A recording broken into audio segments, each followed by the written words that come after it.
Number 1. The Midland County Sheriff's Office and the Midland Crime Stoppers are asking for the public's help regarding the cold case of a missing Midland woman found dead. On April 5, 2009, Pamela McDonald, 39, was reported missing by her husband, Charles McDonald. She was last seen leaving her residence in South Midland County 3 days earlier. Her silver Lincoln Town car was found in a rest area parking lot at mile marker 70 on Interstate 20 near Monahans.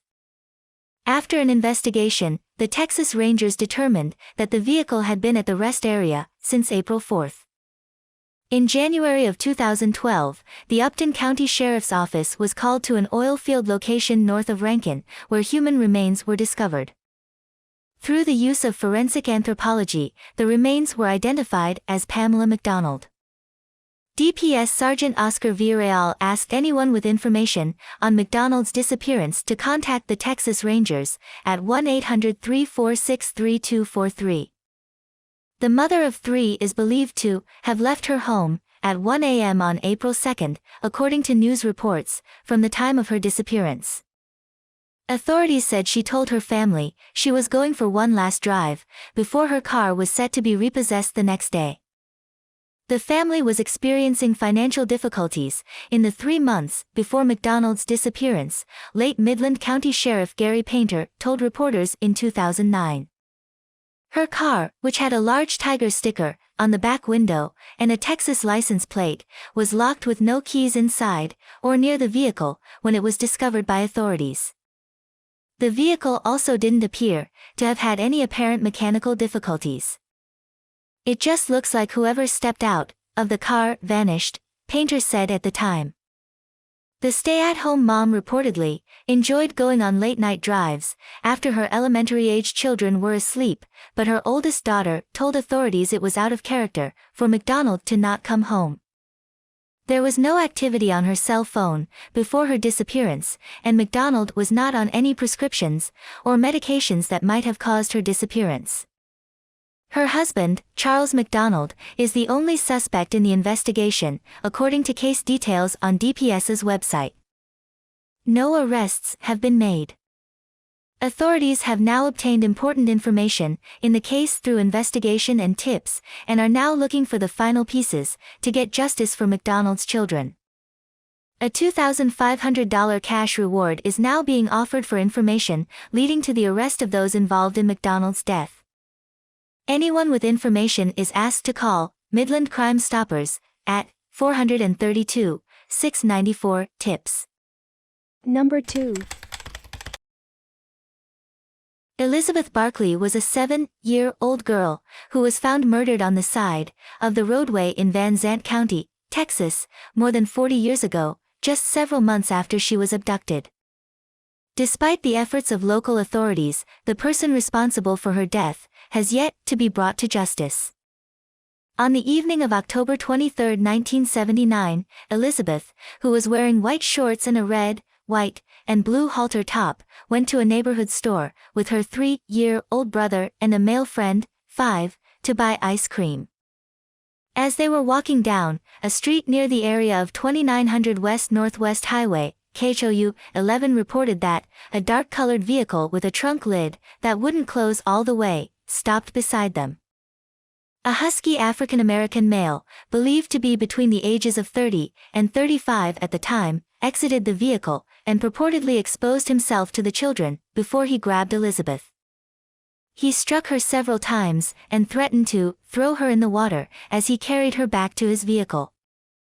The man drove off, leaving the boys behind unscathed. When the children reported the abduction to the adults, the police were notified, and a search for the first grader commenced. At the time Elizabeth was kidnapped, she lived in a northeast apartment in Dallas with her mother, who was questioned by police. Police Sergeant D.N. James stated that they have questioned her thoroughly and were satisfied the abduction has nothing whatsoever to do with any relationship she has with people. Elizabeth's family offered a $5,000 reward for her safe return and also helped the police search surrounding areas, including lakes, creeks, alleyways, and gravel pits, but their efforts were unsuccessful. For days after Elizabeth was kidnapped, a man fitting the description of the suspect was arrested on an outstanding traffic ticket. Police held him at the county jail for questioning, but according to the Kilgore News-Herald, Sergeant John Adamczyk stated that chances are very slim that he will be the suspect. He's just another one of many people that fit the general description of the kidnapper and drive an automobile that may generally fit the description. Another man was arrested at a phone booth for calling the police and asking for $10,000 in exchange for Elizabeth's safe return, but apparently, he too had nothing to do with her abduction. Nearly 2 months later, on December 20, 1979, Elizabeth Barclay was found dead. It was her birthday, and she would have been 8 years old. The Fort Worth Star-Telegram reported that farm workers were hauling hay in the Hiram-Willis Point Road area when they discovered her decomposed body in a ditch just 45 miles east of Dallas. Also found at the scene were 2.45 caliber cartridges, which were in proximity of the body, police said. Some of her bones were found scattered across the roadway. One of the farmers believed that animals may have been clawing at it sometime that day, as it wasn't there the day before. Homicide Lieutenant B. G. Maroney stated that before the remains were identified through dental records, as those of Elizabeth Barclay, they had already suspected that it was her. Maroney stated that the clothing at the scene were worn by Elizabeth when she was abducted. Following an autopsy, medical examiners ruled Elizabeth's death a homicide. However, they have yet to divulge an exact cause of death. According to a report from the Austin American-Statesman in 1979, the decedent's father said, "This is just not fair. Why such a beautiful, loving girl should have to end her life this way, scared and away from the family that loves her. It's also not fair since the man who did this is still out there. We have tried all the time not to think bad of him. But now I have nothing but hate for him." Throughout the years, investigators have worked diligently to find Elizabeth's killer and have rummaged through files of known sex offenders, but they were unable to connect anyone to the crime, and ultimately, her case turned cold. Anyone with information regarding the unsolved murder of Elizabeth Barclay is encouraged to contact the Texas Crime Stoppers hotline at 1-800-252-TIPS 8477. The Texas Department of Public Safety is offering a reward of up to $6,000 for information leading to an arrest. Number 3. The Texas Department of Public Safety is asking the public for help with information in a cold case, and it has increased a reward in the hopes of leading to an arrest. A reward of up to $6,000 is now being offered for information that leads to the arrest of those responsible for the 1985 disappearance of Kathleen Laura Atwood Ranft of Guadalupe County. Ranft was last seen in Seguin, Texas on April 5, 1985. She left her job at the Lip Tire Center at 5:50 p.m., and her husband says he last saw her when she left to go dancing at the Country Cabaret on FM 467 between 9 o'clock and 9:30 p.m. She has never been heard from again. Ranft's 1980 Chevrolet Citation was not in the Country Cabaret parking lot at closing time at 1 a.m. on April 6, but it was found in the lot later that morning. There was no sign of her at the scene. During the investigation, detectives determined Ranft was the victim of foul play, likely a homicide. Several leads have developed over the years, but her body has not been found. The Texas Rangers are assisting the Guadalupe County Sheriff's Office with this investigation. Those with information about Ranft's disappearance are encouraged to come forward and help bring closure to her family. During the investigation, detectives determined Ranft was the victim of foul play, likely a homicide. Several leads have developed over the years, but her body has not been found. The Texas Rangers are assisting the Guadalupe County Sheriff's Office with this investigation. Those with information about Ranft's disappearance are encouraged to come forward and help bring closure to her family. Ranft left behind 3 children. She was separated from her husband at the time of her disappearance, and he didn't report her missing. Her boss did, after she didn't show up for work after the weekend. Foul play is suspected in her disappearance. To be eligible for cash rewards, tipsters must provide information to authorities by calling the Crime Stoppers hotline at 1-800-252-TIPS 8477.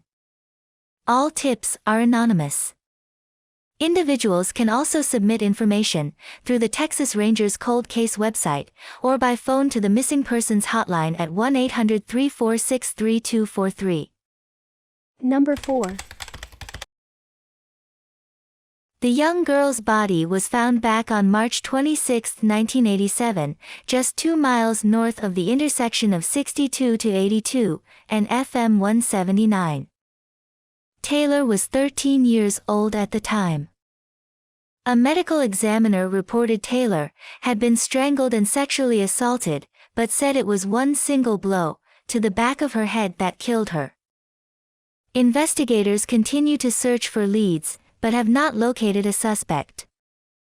We interviewed court and law enforcement officials back in 2008, prompted by new leads generated in May of that year. Back in 2008, Lubbock County Sheriff's Office Major Don Carter said, "We recently came up with a little more information, and they are trying to get this case together, and we feel this is certainly a solvable case. They took a child in her tender years, and just treated her like a piece of trash, to be used and discarded," Judge Jim Hansen said.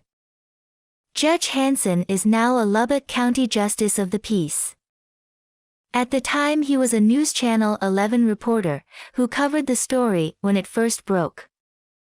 Back in 1987, News Channel 11 cameras rolled, as deputies snapped pictures of Taylor's body, in a snow-covered field. Evidence collected included a comb, and school supplies in Taylor's pockets.